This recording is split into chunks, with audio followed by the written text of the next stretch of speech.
This is The Resilient Life, where we believe that every human will struggle in this life. Our challenge is to struggle well. I'm Ryan Manion. I lost my brother to war, my mom to cancer, and I'm the daughter of a retired Marine.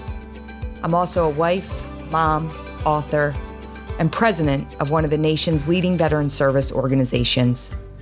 Join me and some incredible guests as we explore the value of struggling well through life's inevitable challenges.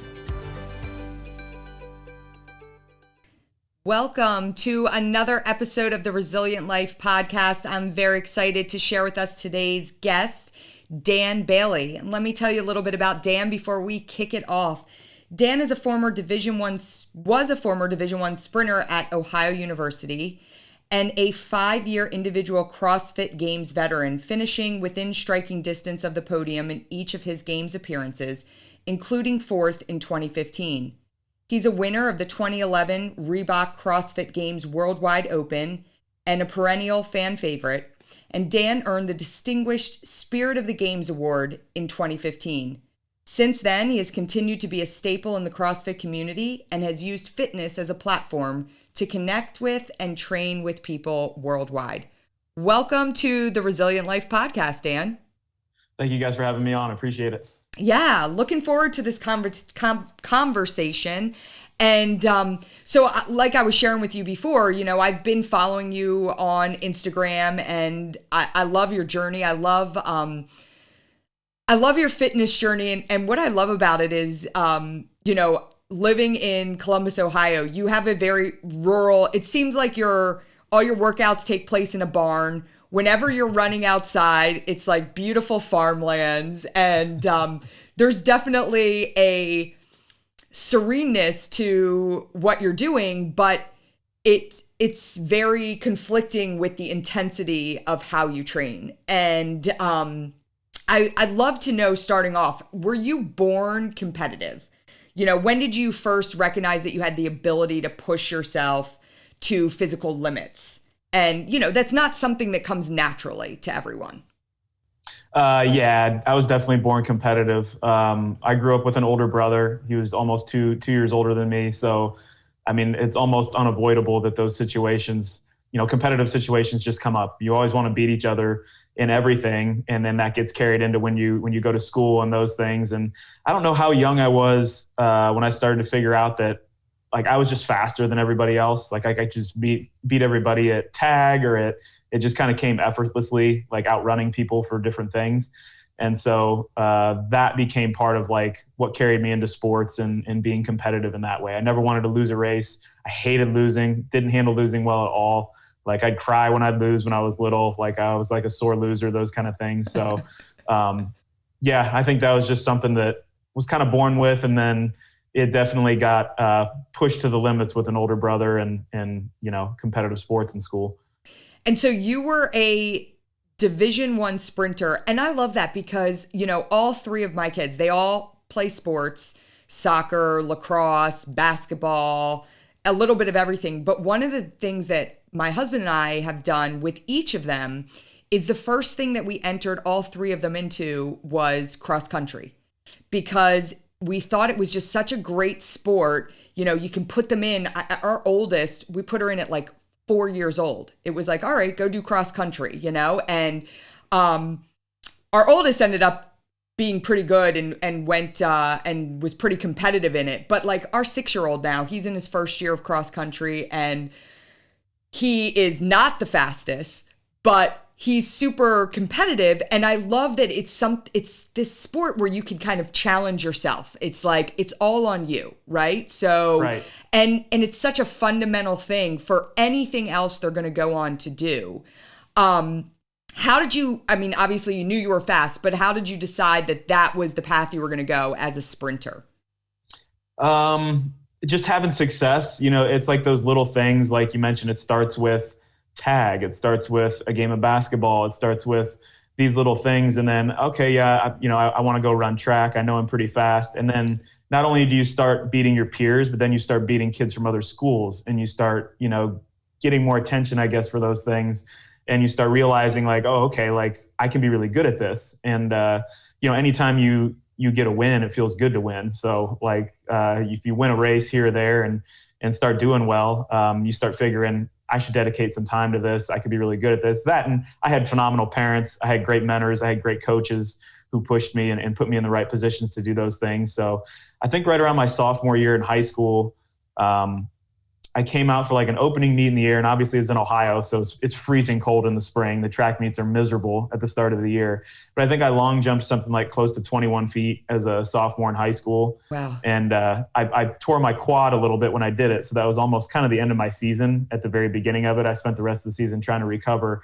But, coaches and different people let me know, like, hey, that's not normal at a temperature of this day for an athlete like yourself. Like, be excited for next year. I know you're kind of down and in the dumps about your torn muscle, but get ready for the future. And the rest kind of steamrolled from there, I think. That's awesome.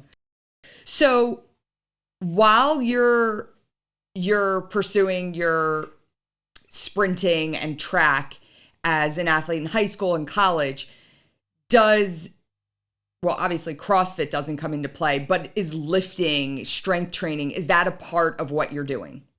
Absolutely. I grew up on a healthy dose of Terminator, Predator, and seeing Arnold Schwarzenegger. So I wanted to lift. I wanted to look like that. I wanted to be big and strong like those guys. World's Strongest Man had a huge popularity in the 90s too. Yeah. Bill Kazmaier and a handful of other guys. So, you watch them doing those things and you're a guy, you just want to be strong and lift weights. So I would be down in the weight room 3 to 4 days a week, usually through all of high school, maybe a little bit starting in middle school. But so even through college as well, like the Olympic lifts, those things, they weren't like drilled like we have to do them in CrossFit. Like you didn't have to be quite as good at them, but they just served their purpose for making you faster, jump higher, all those good things. Right. So when do you find the CrossFit community? That's when you're in grad school? Is that when you kind of find it? Yeah, I had left Ohio, done some coaching and teaching, and then came back and was pursuing a master's degree at University of Akron. And a guy mentioned it to me. He's like, hey, you might like CrossFit. I know you were competitive in college. This is after college, obviously. And the workouts we do, we compete against each other in a group class. So you probably have some fun with this. And I did a couple workouts and did really well on them. And he's like, yeah, you have to come to the gym, which was CrossFit Legacy in Barberton, Ohio. And so I went there and just started working out with the class workouts and really understanding what CrossFit was. And then where does that take you? Because obviously, being a CrossFit athlete in terms of going to a gym, right? Is it the same type of trajectory that you experienced when you were young where you're like, oh, I'm faster than these kids, I'm winning at tag? Was it that same sort of path where you're like, well, wait a minute, I'm actually better than all of you and there could be more here? Yeah, a little bit. One of the first workouts I did was Grace, which is 30 clean and jerks at 135 for time. And the reps probably weren't really clean, but I think I did it in about 90 seconds. And that was when my buddy was like, you need to come to the gym. Like, you need to come to the CrossFit gym. And so everybody there started talking me into or telling me about the CrossFit Games, and you can be the fittest man on earth. They crown the fittest man, woman, and team on earth. And, I'm like, well, I would like to be called that, That would be cool to get after. And they pretty much talked me into signing up to my first competition with 5 minutes before the deadline closed. I'm like, all right, like I'll do it. At the time it didn't really make sense because I was coming off of being laid off from a job. I had to move back in with my parents. It was like that whole thing of like, I'm embarrassed at where I'm at in life right now. Right. And working out all the time doesn't seem to make a lot of sense anymore. But something in my gut, like something in my heart kind of told me that I needed to pursue it. And those are always those things. Like, I'm a spiritual guy. That was something that I felt like God was telling me to do and be motivated towards. And that's kind of where it kicked off from there. My first competition was what was called sectionals in 2010. And how do you do in sectionals? I won the sectional in 2010. And that qualified me for regionals, which that year I actually didn't qualify for the games in 2010. I did well, but I only had about 3 months of CrossFit training under my belt at that time. And so then you go back in 2011 and do you win in 2011? I won the CrossFit Open, which they changed the format of qualifying from the sectionals to what they called the Open, which was like a worldwide online competition that they still have today. And, I took the whole next year with the idea of I'm going to win the CrossFit Games in mind, and was still going to school and doing other things. But I dedicated a lot of my extra time, my free time, my weekends to just training and getting better at CrossFit. And it paid off in 2011, won the Open. I won my regional. And then that year I ended up taking 6th at the CrossFit Games. And so is it at this point where you are kind of realizing that this is your career? Like this is what you're going to do? Or is it still a little bit of a side hobby for you? It was still a little bit of, I guess you could call it, I wouldn't call it a side hobby. It was just like, I knew kind of where I wanted to be or where I thought I was going to be, 10, 15 years down the road.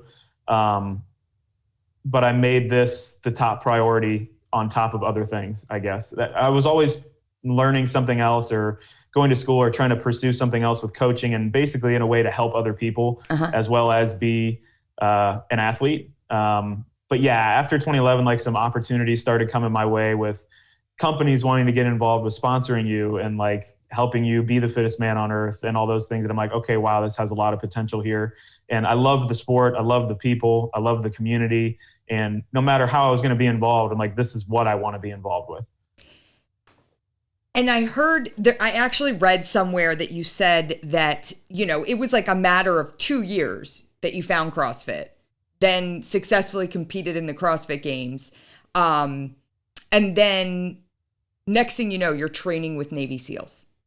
And and I forget where I saw it, but you said that it was your dream job. Yeah. So tell us about how that all came to be. Wow, it's one of those things where I never said no to a unique opportunity, right? So there's a gentleman that I actually competed against in the 2010 sectionals who we just kind of exchanged some conversations, everything, kept the relationship going. He's been into CrossFit for a long time. And, just talking to the right people, all of a sudden, this job came up with working for the Department of Defense. And I was actually in Santa Cruz at the time, or actually I had just finished my master's at Tennessee Tech, and I kind of caught wind of it, that some of this stuff was coming around and some people dropped my name that I might be interested in, I might be good at it to coach. So applied for that gig and ended up getting it. And it was my dream job. Like you get to kind of peek behind the curtain of this group of people or community of people that nobody talks much about, but is somehow always in the front of people's mind when it comes to the defense of our nation. You know what I mean? Yep. They're, quiet professionals for the most part, a lot of them, the way they carry themselves. And so there's always this mystique about the Navy SEALs and about all that. So getting to peek behind the curtain a little bit, and not just that, but serve the people who are serving me. That's really important to me. These people are going to lay down their lives to protect our freedom so that I can do the CrossFit Games, so that I can pursue a life of my choosing. So getting the opportunity to serve those individuals in any way that I can with whatever expertise I have was, something that I really wanted to do and be a part of. Now, what specifically were you doing? Were you were training them, but were you training them in CrossFit? Were you what specifically? That's a good question. I was not involved with helping them become a Navy SEAL. That's all part of the cadre and the instructors, and that's their gig. That was not my thing. Was teaching them how to squat, clean, press, deadlift, exercise in a way with CrossFit or any other way that they thought that they needed to be fit to execute their job. It was my job to write programs for them to do that. Right. So-and-so needs to get a little bit better at the deadlift. I can do that. It's easy. That's my job. You know what I mean? Teaching technique, those kind of things, helping them pass different tests, cleaning up their weight room, making sure things are organized, and all those little things of just being a coach in a college or professional sports weight room is really no different. It's just a different community of people that you're dealing with. Yeah. Well, definitely a different community of people. And do you think, I don't know if you have military in your background, but did it change your perception of the military at all, or influence your desire to work with the military community in another capacity? I don't have, I mean, I have some family members who've been in the military. I don't have military experience myself. Um, it definitely changed my perspective. Like I went into it to be as humble as possible. Like I wasn't going to strut in there like I'm the big CrossFit Games athlete or something like that. Right. I knew enough with some friends that I've had before that, either ex-military, ex-SEALs, that's the wrong approach to take, especially probably with active duty people. So just walked in there with like a humble mind and open mind and kept my mouth shut when I needed to keep it shut and answered questions when questions needed answered or and did what I could, to help fulfill the role that I was in. That's awesome. So you do that, you have this awesome experience, and then you go back in 2014 and 2015, compete in the CrossFit Games again. And the closest you got to the podium was in 2015, where you finished fourth. Is that right? Yep. So I saw something. It was funny when I was kind of like researching you, and then I actually came across this study. And it was this fascinating study. And I was like, this is something I should talk to Dan about, because it actually looked at Olympic medalists and it gauged who was happiest after their experience. And of course, like gold medalists were happiest. But surprisingly, the second most happiest were bronze.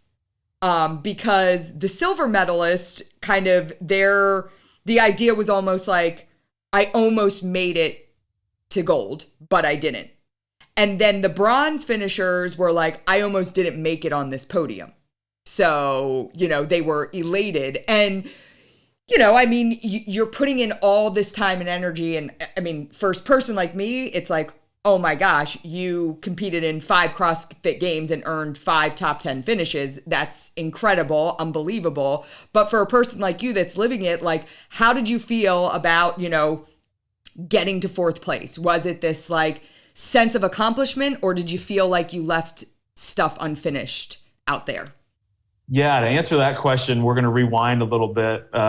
So my senior year in high school, I was in the Division I 400 meter dash state final event, and I ended up taking second by like 4/1000ths of a second. It was literally at the tape. Like I leaned across the line, fell onto the ground, and the guy just barely beat me, came up from behind right at the end. And I was devastated. Yeah. Like it was infuriating, that made me, I dealt with that one for a while. Right. My dad's always had a good way of putting things into perspective for me though. Like it's okay to be upset when you lose. Like Yep. You should be. Like when you lose and don't achieve the things you want, it should sting. Like that means you care. Right. But he's always had a good way of putting things in perspective for me. He said, if I was to tell you, a year and a half ago, that you were going to run the fastest time you've ever run, 47:94 at the time, and take second in the state in the quarter mile, what would you have said? If I would have told you that a year ago, I'd have been really happy. Yeah. He's like, you're right, you would have, so, I know that you're upset, but like smile a little bit, understand that your hard work got you somewhere and keep working. Like, don't lose that drive. So fourth place, like, yeah, I mean, I was happy to get it, and I'm proud of my whole CrossFit Games career, but yeah, not being on the podium, like that hurt, right? Like that, I wanted to be there and I worked incredibly hard to be there. But at the same time, you're incredibly proud of the work that you put in, right? And, I can look back on the weekend and name 100 different reasons of why I didn't get those 30 points. I think it was like 35 to 40 points I needed to be in third place or whatever it was. But, that's just part of sports. You prepare the best that you can and you go and execute the best that you can. And sometimes it's the other guy's day, so I don't know if that answers your question or not. No, it definitely does. Yeah, absolutely. So I guess in high school, you would have been a prime participant in this study in the second place finish. So the study makes sense. We'll put it that way. But I also think it goes without saying that in those same games in 2015, and this was something I absolutely loved, you won the Spirit of the Games award, which acknowledges not only what an athlete accomplishes, but how they accomplish it. And it's known as one of the highest awards in the game. And it goes to an athlete who exhibits extraordinary character in a field of already extraordinary human beings. What did that award mean to you, and what kind of impact did it have on you? Is frustrating as it could be not getting third place, winning that award kind of covered up a lot of that Yeah. frustration. There was something that I said, I think I actually said it to Rich a long time ago, like when we can train together, was that, I want to be the fittest man on earth, but if all that is on my headstone when I'm dead is here lies one of the fittest men that's ever lived, I'd be pretty disappointed. Yeah. So getting to win an award like that, where you're recognized for things that you do outside of the athletic floor and how you do things on the athletic floor, that meant a lot. That was super humbling, and meant a lot to be one of those guys in the community. I love that. If that was the only thing on my tombstone. And I think it speaks to the world of athletes in general, and the way in which kids can look to athletes as idols, and but there's so much more that goes into that, and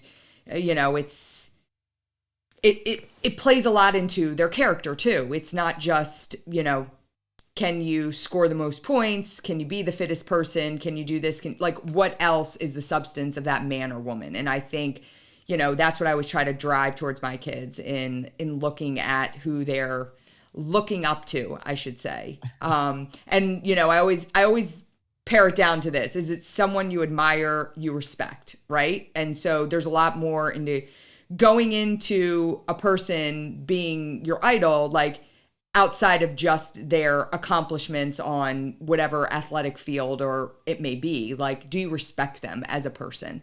And we talk about that a lot at the Travis Manion Foundation. Like, that's how you define your character. Like, you look for these individuals that you can emulate what they're doing on and off the field. It plays so much more into that. So the last couple years, you've not only come back to compete in the CrossFit Games after an injury, but you've developed quite a following, and you started Always Train. So tell me a little bit about Always Train. Yeah. So the concept there was that, you're not meant to be a one-dimensional person. You should always be learning something new. You should always be learning from your mistakes, learning from your failures, all those different things. And like mental, physical, and spiritual capacity is a big thing for me, for being like a kind of a complete human. And so the theme there is that you're not a one-dimensional person. Your training shouldn't be either. And so that's kind of the theme of the website. And I offer a handful of different like training programs. Like if you want to do bodybuilding style stuff, if you want to train for CrossFit Games, if you want to just do a normal CrossFit class, if you want to build strength, like all that is kind of available there for people to learn. Is this a subscription-based service? Yep, that's correct. Yep. Great. And okay, I'm going to ask you a question, and this isn't meant to come across in the wrong way, but like the world of elite athletes it's highly stressful, right? And then at some point you look at the fact that you're getting older and competitors in your field are getting younger and younger, right? And how do you stay relevant in this space with so many of these young up-and-comers? I think it goes back to kind of what we talked about with the Spirit of the Games Award. Like, what do you provide the community? If it's just thrusters and burpees, then yeah, you can be really good at that, but that's a flash in the pan thing, like any athletic career is, right? Like you have your window basically. And my window is definitely closing and getting a little bit smaller for, the main stage of the CrossFit Games and that kind of stuff. But what can I do? What can I provide with all of these experiences I've had because I've pursued the CrossFit Games, working for CrossFit HQ, working for Rogue Fitness, getting to train with the Department of Defense and do things there. How can I provide something valuable to the community with all of those experiences that I think is a way that you can stay relevant in the community? In terms of competing, it gets 10 times harder.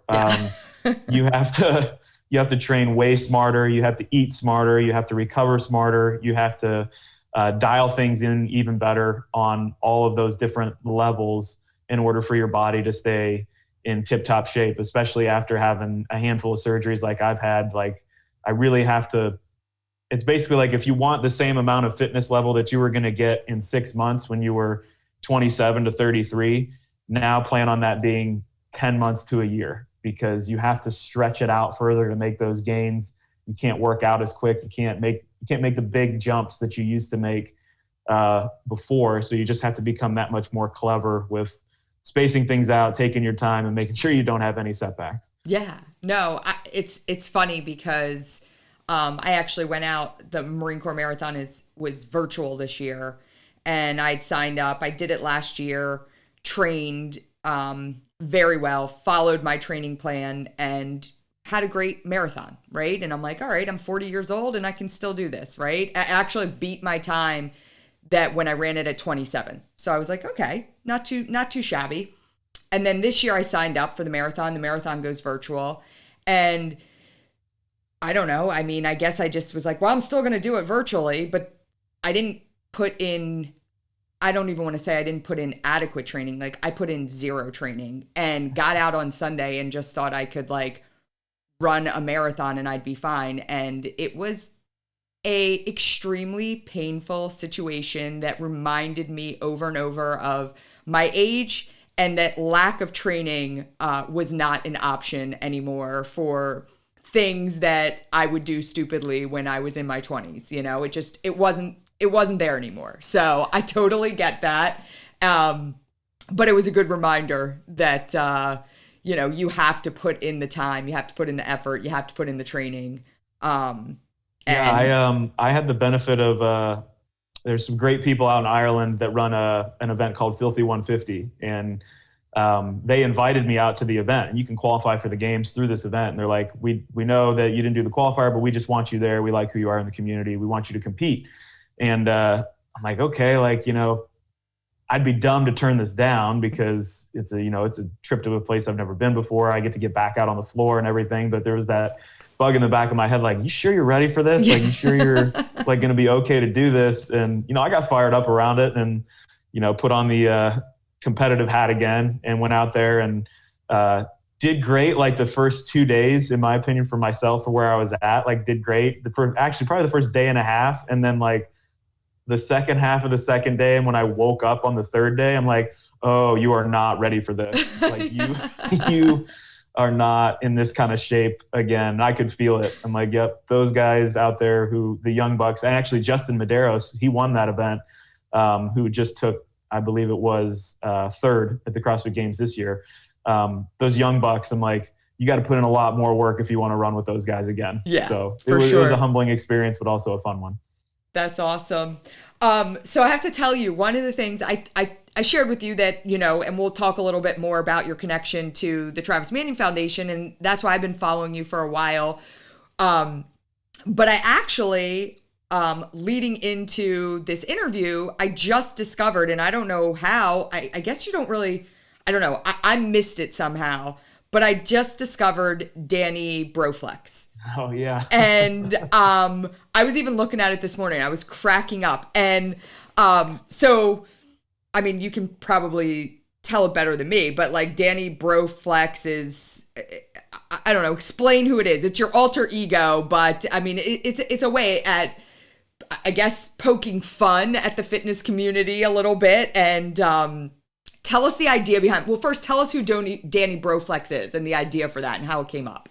Yeah, so at the time that happened, the character kind of came about. It wasn't even a character. It was just CrossFit HQ was making these videos that were athletes who are ready for the games. So-and-so, Dan Bailey is ready for the games. And they did one with like Jason Khalipa and Chris Spieler and all these other guys. And it kind of put the athlete in a normal situation. Like I think Jason was like pushing his car to work or something like that, right? And it said so-and-so is ready for the games, right? And we had this idea. I'm good friends with Heber Cannon and Morrison Sawyers, who used to work for CrossFit HQ. They do their own media now. And they had this idea, or we had this collective idea to do something that with the Broflex, and something that was very anti-CrossFit at the time, or CrossFit was anti-it. And so I come in and they're like, all right, you're either wearing this or this. And I look down on the floor and there's two mullets, tank tops, and just crazy shorts. And so I picked one, and we didn't have a script. We just started going and made this like funny video of spoofs about making an infomercial for fitness. and everybody loved it. Like people like ate it up. And so we decided to make some more of them, and that's kind of where the character came from. And the idea became Danny's supposed to be everything that's wrong with the fitness community. Yeah. Like he is confidently wrong. Like he thinks he's right and he means well, but he's just a train wreck in everything that he tries to attempt to help people or to do. And that's just the episodes that we've been making off of that. And I've been really fired up because this year we actually made 6 more, and we've released 3 of them. We have fun with it. Heber and Mars are a blast. They always push me right to the limits of my comfort zone. For most people that know me, I'm pretty shy. I'm pretty humble. I'm pretty, I don't like being that way all the time, but if I'm around like my close friends and I can loosen up, like that's kind of what comes out, right? So they pull that out of me and take me right to my edge pretty much anytime we film stuff. And we have a lot of fun with it. Community has fun with it. And overall, it's just a fun thing to do. Well, it's funny too, because you and I have never met, but again, we have some mutual friends, and I followed you, and you definitely come across on, your regular social media channels as a quiet, humble, and then I find this and I was cracking up, and I'm like, oh, now I'm really excited to talk to him because, one of my character strengths is humor. That's one of my leading strengths. I use it a lot, and sometimes people are like, it becomes a little bit of a defense mechanism for me because a lot of times people look at me and there's nothing I hate more than people like feeling sorry for me, and like, oh, Ryan, she lost her brother and then her mom died. And it's very uncomfortable for me when people, I feel like they're taking pity on me. So I use humor as a little bit of a defense mechanism, but it's a leading character strength for me. And I loved seeing that. And I loved, again, just kind of taking everything you've built and being the oxymoron to that through this persona. We're going to we'll link this. We'll definitely link Always Train because I want people to look into that. But I want to link this Instagram too, when we put this out because it's just funny. I was watching today. I showed it to my husband. I'm like, you got to check this out. It's hilarious. And I never knew about it. Do you feel like, humor's helped you in other ways, or was this something a little bit, like you said, it's outside of your comfort zone? Did you all of a sudden find that humor could play this kind of role in your life? Yeah, it's definitely something that I've had to like warm up to, or I had to warm up to, at least being that way in front of the camera, right? Like when it's you and a couple of close friends, people you grew up with, you can say and do all the dumb things in the world and they get it. Like they still know who you are. They still know like the basis of you, but putting that stuff on camera to just a worldwide audience is very intimidating. It's very scary, both because you're acting so differently than you typically are in front of most people. And then if it sucks, like if it's not funny and people don't think it's funny, once things are out on the interwebs, they're out there. Like you can't get rid of it. And so pretty much every time Heber and I have, or myself and Heber and Mars have released an episode for something, not so much recently, but the first couple, I'd call them up the night before and be like, don't put it out. We're not doing it. Let's not do it. We can't do it. It's not going to be funny. People are going to hate it. And then they have to like talk me off that ledge, and then it gets out there and people enjoy it, So it's definitely a skill. It's definitely something I've had to practice and become better at. And again, it's just one more layer to the onion, I guess, of trying to do things to help other people. God knows everybody could use a laugh in 2020. So it's the perfect time that we got some new episodes out. Yeah, you can totally say that again. Are there any other character strengths that you lean into on a daily basis? I know that, not that it's a character strength, but you have a strong faith component in your life. And beyond that, or even if you want to talk about that, what are some things that you lean into daily, whether it's around your faith or other character strengths that you focus on, anything around that? Man, that's a tough question. Yeah, my faith for sure. Everything kind of stems from that. Kind of a verse that I live with, and that I would call basically a life verse, is Acts 20:24. So I consider my life worth nothing to me if only I may finish the task set before me, the task of testifying of the gospel of God's grace.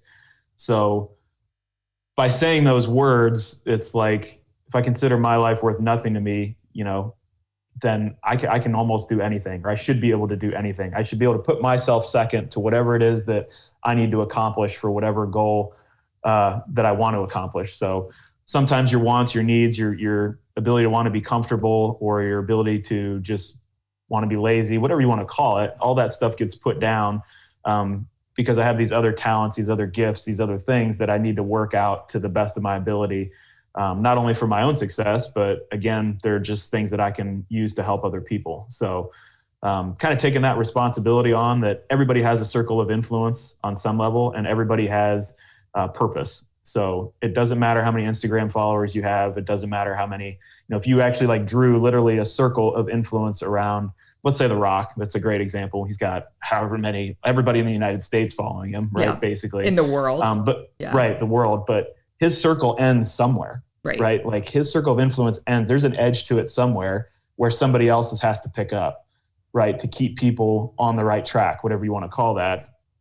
And that could be somebody who's not even on Instagram, who doesn't even know what it is, right? But everybody has their people that they influence. And, that's something I keep in mind, daily with everything that you approach, and just a reason that you should work out everything that you've got to the best of your ability and see where it takes you.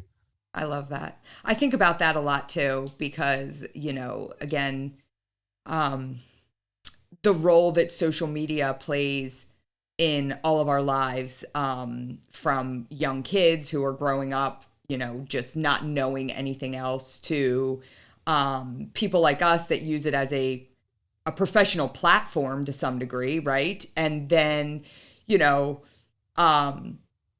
and then I think about people like my dad, who's a retired 30-year Marine Corps colonel. And, he calls it the Facebook. And, I think that was on the Twitters. And I'm like, but you see like how insignificant that is in his world and in his life and everything. And so it's always mind blowing to me to like get too caught up in that world of instant gratification where, I see it sometimes with my kids where, my 11-year-old daughter will be like, oh, only 15 people liked my TikTok. And I'm like, did you like your TikTok? And she's like, yeah. And I'm like, then who cares who else liked your TikTok, right? And it's like this hard battle that I constantly face with my children. But I think that adults are succumb just as much to those pressures, 100%. And so I think about that a whole lot. And I love the way that you frame that out, this kind of sphere of influence. And frankly, if I look at my sphere of influence, like most of them have no social media presence at all. And, that's not what it's about. Right. And so it's pretty interesting. A lot of people don't know that you've been connected to the Travis Manion Foundation for a while. I'm trying to think. I think we became connected through our mutual friend, Jimmy Letchford. Yep, that's correct. So Jimmy used to work for CrossFit headquarters, and he was actually wrestled with my brother at the Naval Academy. And you became connected with us through our annual Manion WOD, which you're going to do again with us this year. And you made, I guess it was last year that the video was made, but we keep putting it out because it's like an incredible video of, again, you doing the Manion WOD in Royal, Ohio, and in your beautiful barn, and then running out and there's cows running next to you as you're doing your 400 meters. But what do you get out of the involvement, not just with Travis Manion Foundation, but like this connection to the greater military community? What do you think about that? Yeah, again, I touched on it a little bit before, but just a way that I can serve the people who are serving me. And so, I didn't know who Travis was, but I knew Jimmy, right? And Jimmy, he's an incredibly gracious, soft-spoken, nice guy who also happens to be a human weapon, and so I liked him from the start. We connected actually at another event in Hawaii, Kauai, the first time I met him with the Ultimate Hawaii Trail Run, which helps the kids of Kauai get involved in fitness, right? Mm-hmm. And so at the time I was kind of learning how to surf. He already knew how to surf. And so, we just kind of connected that way, and then chatting and everything from there, just getting to meet him. He's such a nice, humble guy. And he mentioned the Travis Manion Foundation and everything. And, I got a chance to look it up and see what it was all about. And that statement, if not me, then who, that hit me so hard, like right in the face when I read that. It's just one of those, it's just such a simple thing. Like, I can't even add anything to it. There's nothing else to add to it. It just makes total sense that, like, yeah, get off your butt and do something about the problems or the things that you want to fix. Like, go do it, Yeah. Start moving, inch a day, whatever it is, like, just start moving. And so just being able to support through drawing attention to it in the CrossFit community. Obviously, something that's unique about CrossFit is that there are a lot of different hero workouts where we celebrate fallen soldiers and those kind of things. And so it's just a little microcosm or a way that you can relate in some way in shared suffering with a group of people, remembering a person. So it's a unique way that we get to experience that in a sense on a much smaller level. But what the foundation stands for in terms of impacting generations to come and all that stuff. Like, I grew up wanting to be a teacher. I had great teachers and coaches. So all these cool things that I get to be on board with, it's just like, yes, it just makes total sense that this is something that I'd want to invest my time, talent, and treasures in. So that's kind of how it came about. Well, we appreciate that you do immensely. And I always think it's interesting. I remember when this WOD was being put together and, Jimmy played a really large role in creating what the workout would be.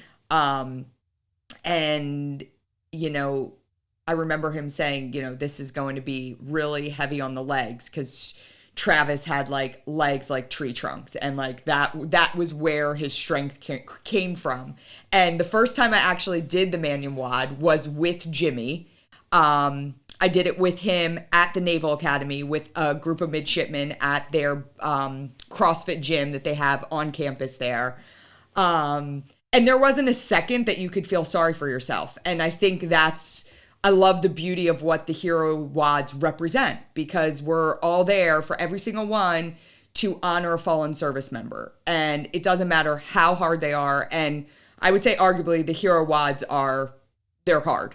No, oh my gosh. Yeah. They're the hardest almost all the time. Yes. Yeah. But they should be that way because they are, you can do CrossFit workouts all week and you can kind of bitch and complain a little bit, in your head, to yourself, to your buddy next to you, but you're doing that Heroes WOD and like, there's nothing to say. Like, there is no pain or sacrifice you're going to make in that 30 minutes to 1 hour that compares to what these men and women have done for our country. So, I think there's such poetic beauty in that. And I love the concept. I love that CrossFit does that. And again, love that you have helped lead the charge for pushing out the Manion WOD for us through the foundation. So I love everything that the Hero WODs are about. And, we've got the Manion WOD coming up this weekend, which you're going to be participating in with us. So that's going to be super exciting and ready to get out there and do it again. Experience what a 41-year-old woman feels like after she does, I don't know, it's 200 and something back squats. And I'll tell you a funny story. When I did it with Jimmy the first time, I have never felt pain like I felt when I finished that WOD. And in the moment, I'm running with Jimmy, we're high-fiving. Like, I had so much adrenaline and just passion that I wasn't feeling anything. And then as we were walking back to my dad's house, like, my legs literally started seizing up. And I'm like, oh my God, like, something's wrong. And he's like, yeah, you got to take some Motrin, keep moving, keep that lactic acid flowing. And I'm like, okay. I literally ignored everything. I walked into the house and I lied down on the couch. And I called Jimmy and I'm like, Jimmy, I can't get up. He's like, you have to get up. You have to go for a walk. And I tried to walk upstairs to like change. Ooh. I could barely get up the stairs and it just got worse. Like, every bit of advice that he gave me, he's like, today's nothing. It's going to be worse tomorrow. I mean, the next day, again, I didn't listen to any of his advice, and I lied on the couch all day and had like food delivered to me and like could barely get to the door to get it. But I had a friend who was with me who was in the same position because he wasn't well prepared for the WOD. So we just both like commiserated on the couches for 24 hours with Jimmy just texting us like, "You're stupid, get up. You want pizza? Go walk and get the pizza. Don't have the pizza delivered." And he always gives me a ton of crap for it. But I've definitely learned my lesson, and I keep going after I do the WOD now. I don't stop. I keep moving. I roll it out. I keep walking. So, but yeah, I'm looking forward to that. Looking forward to you participating. Dan, it's been so awesome to have you on. Love your story. Again, I didn't want to have you on because you're a CrossFit athlete. I wanted to have you on because there's so much more substance to who you are, what you represent as a role model to these up and comers within, whether it's the CrossFit community or another community, but like, you know, this whole idea that you have to be a person of substance. There has to be more than just how heavy weights you can lift. And you certainly represent that. I want to close today with the same question I asked all of our guests before we close out. And that is, what does living a resilient life look like for you? Oh man, what does living a resilient life look like to me? I guess when I think of resiliency, I think of, something has to have had to have, I guess, kind of gone wrong, or, to have resiliency from something maybe took you off course or those kind of things. But having perseverance through life's obstacles is the best way that you can learn and become a better human. Those things are necessary, right? Like trials, tribulations, hurdles. Nobody gets through life without some scars. So you have to bounce back. You have to be resilient. And that's probably how I guess I would answer that question. I love that. No one gets through life without scars, and perseverance over obstacles. I think that perfectly encapsulates what resiliency, what living a resilient life is all about. Dan, thank you so much for joining the Resilient Life podcast. Really appreciated having you on. Thank you to everybody for listening to this episode. Please make sure to like, subscribe, and share with your friends, family, and strangers. And look forward to hearing everything that you're going to keep doing, and look forward to doing the Manion WOD with you this weekend. Absolutely. Thank you guys for having me on. This was great.